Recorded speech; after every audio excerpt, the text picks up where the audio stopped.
안녕하세요. 여러 번의 집회 참석 권유를 무시했었는데 결국 이번 집회에 참석하게 되었습니다. 말씀을 들으면서 만일 내가 이번 집회에 참석하지 않았으면 들어볼 수도 없었고 깨닫지도 못했을 정말 유익한 말씀들을 배워가고 있다는 사실을 알았습니다. 먼저 천지 창조에 대해서 배웠습니다. 하나님이 아담을 만드시고 그를 동산에 두셨습니다. 하나님께서 그 사람을 위하여 돕는 배필을 지어 주시기 위해 아담을 깊이 잠들게 하시고 그의 갈빗대 하나를 취하여 여자를 만드셨습니다. 그들은 동산에 머물렀습니다. 하나님께서 그들에게 모든 생물을 다스릴 수 있는 권세를 주셨습니다. 하지만 동산 가운데에 있는 선악을 알게 하는 나무의 실과는 먹지 말라고 하셨습니다.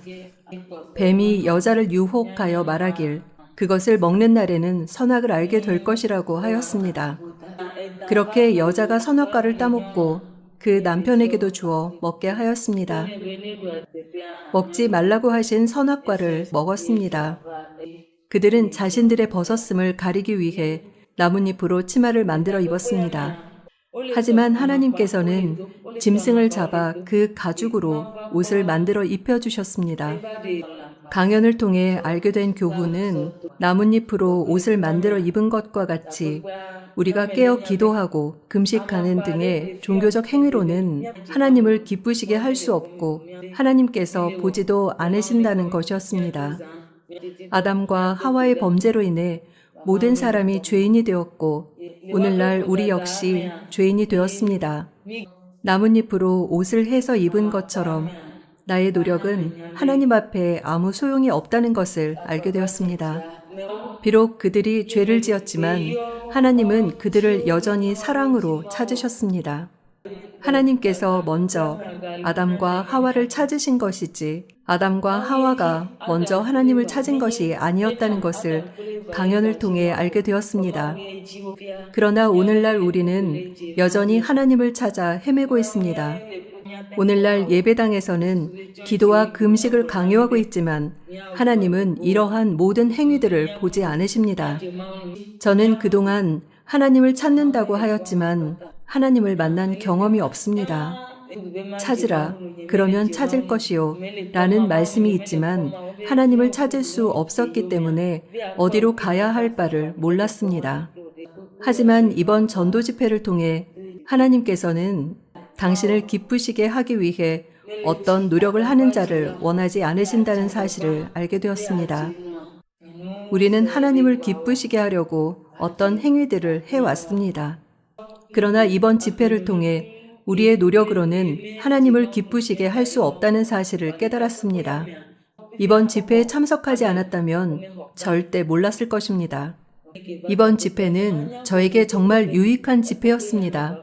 집회 둘째 날에는 하나님의 선민인 이스라엘 백성에 대하여 배웠습니다. 하나님께서 모세를 통해 이스라엘 백성에게 물었을 때 그들은 우리가 다 율법을 행하겠다고 응답하였습니다. 이스라엘 백성들이 율법을 지키지 않았을 때 하나님의 말씀이 어떻게 이스라엘 백성들에게 이루어졌는지 확실히 알 수 있었습니다.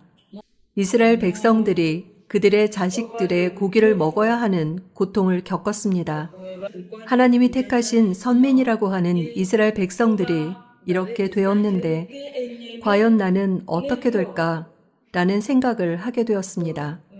집회 셋째 날에는 죄에 대하여 배웠습니다. 누군가를 죽인다면 당연히 죄를 짓는 것이지만 성경에서는 형제에게 욕하고 멸시하여 무시하고 화를 내는 것도 죄라고 말씀하였습니다.